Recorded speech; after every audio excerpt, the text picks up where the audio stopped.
Hello, and welcome to a new segment I'd like to propose for this channel called That Dude Reads Children's Classics, a format that I will explore just reading children's books and giving my take on them. Today's selection is Curious George's Dinosaur Discovery, and it's written by the inimitable Margaret H.A. Reyes.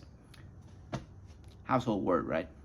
I don't know. Anyway, the reason I'm wearing a sweater, by the way, is not because I want to resemble Mr. Rogers, popular children's host, but it's damn cold in here. Frankly, I just want to stay warm. Okay? So anyway, okay, let's begin. This is the picture, okay? This is George. Hey, George. He was a good little monkey.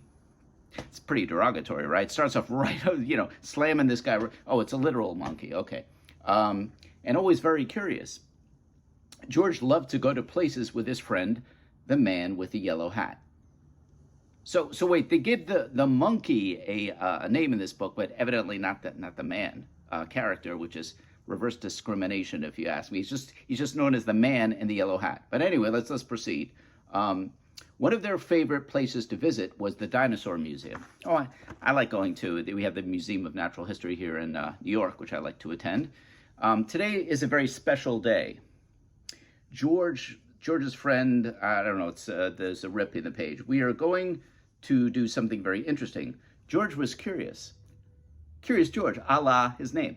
What could be more interesting than a trip to the Dinosaur Museum? Well, there are some things, but it's pretty interesting. I guess so. Okay. The man with the yellow hat, there he goes again. They can't name this man. The man in the yellow hat led the way through the museum. George wanted to stop and look at the dinosaur bones, but his friend kept going, so George kept following. He's a follower. Finally, they walked right out the back door. Well, I don't know why they did that.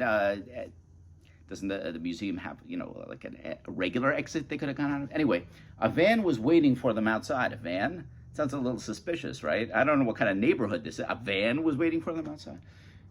Climb in, George, said the man with the yellow hat. George looked out the window as the van drove off. Where could they be going? Yeah, really, they don't check the destination before. They don't ask the driver, where are we going? Anything like that. At last, the van reached a rocky quarry. Okay. Dozens of people were there, some digging with shovels. Here's a picture of the quarry, and they're digging with shovels, as you see. Some with pickaxes or other types of tools. Surprise, George friends said. We're going to help the museum scientists dig for dinosaur bones. Oh, very interesting. Although why they're digging for dinosaur bones on the outskirts of this museum is beyond me. It's like they're not in the desert. This is like a metropolis, isn't it? A thriving metropolis of digging for dinosaur bones. I would think they'd have a tough time. Anyway, George was curious. A la his name again. There another reference to his name. Were there really dinosaurs buried in this quarry? He ran over for a better look. Hello, said a friendly scientist. Have you ever met a friendly scientist? I don't think they're very congenial. I don't think they're exactly people person. What was that guy, Mr. Scientist on PBS or something? I don't know. Hello, said a friendly scientist. Are you here to help with the dig? George watched the scientist's work.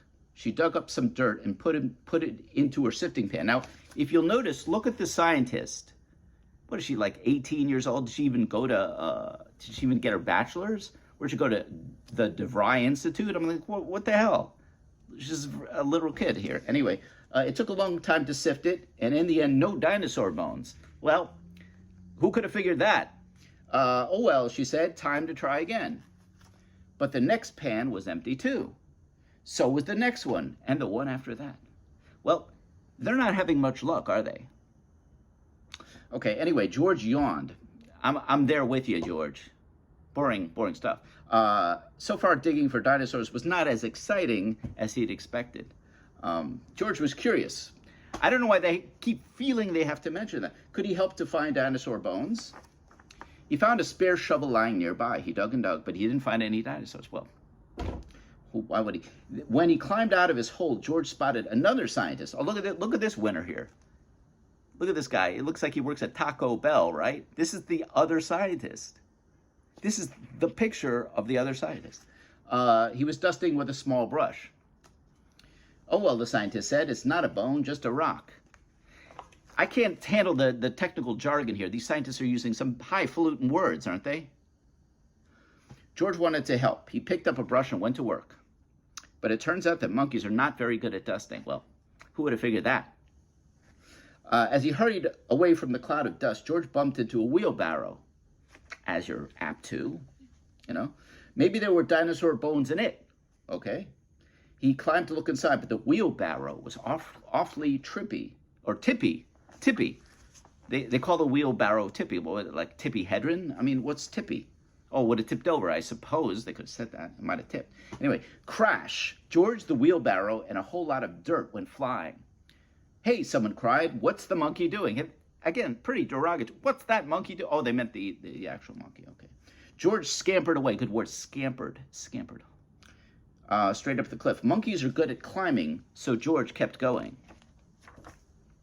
When he got to the top, he accidentally knocked a stone over the edge. That stone hit another stone, which hit another stone and another.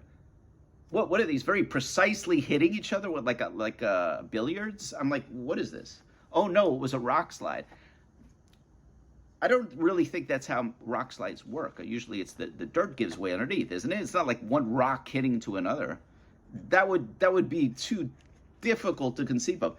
The man with the yellow hat called for George to come down. George wanted to climb down, but he was afraid of the scientists, that they would be angry with him. But the scientists didn't look angry. Look, one cried, pointing. Look what that monkey just discovered. George could hardly believe what he saw. Dinosaur bones. And the next time he and the man with the yellow hat visited the dinosaur museum, George got to see his dinosaur on display. And there you have it. George's dinosaur. A thrilling, action-packed read, wasn't it? Anyway, I've been that dude with another classic of Curious George.